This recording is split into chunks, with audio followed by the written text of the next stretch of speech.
This is my Soil and Foundation Engineering Research Project presented for Dr. Jilliang Lee by me, Isaiah Lawson. I begin my project with the concept of structural analysis, and more specifically, the process of balancing equations and its importance. We learned balancing equations back in statics, and we've not stopped using this concept for most of our classes even today.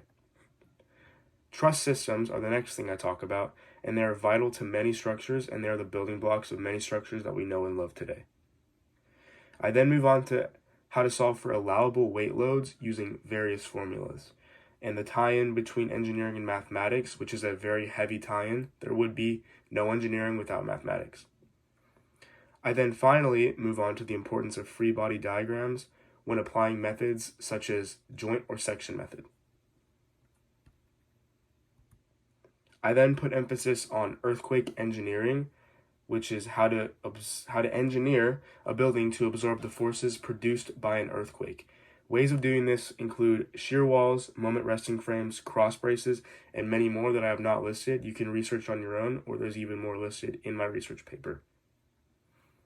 The idea of earthquake engineers are looking to counteract rather than endure the force of an earthquake. So they're trying to push against the earthquake to create equilibrium in their structure.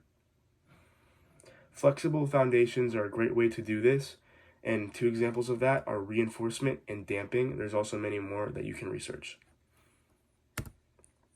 I then move on to foundations. Footings are a type of foundation that are located beneath a structure, and structure support can be provided an underground foundation called a pile foundation. There are also mat foundations used to support structures by the transfer of weight. Foundations are very important, especially in this course. It's even in the name, Soil and Foundations Engineering. So we studied this topic very heavily, and I thought it was very important that I research this subject. I then move on to another important subject researched and taught a lot in this course, which is bearing capacity. The ground beneath the structure is vital to its safety. If the ground fails, so does the structure. Bearing capacity is the concept and study of this idea.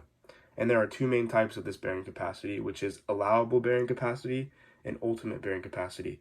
There are other subcategories of bearing capacity, but these two are the most important that should be studied.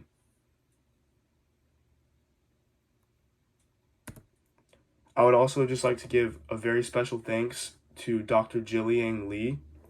He has been very vital to my learning, and he's been a mentor to me and molded me into the engineering student I am today.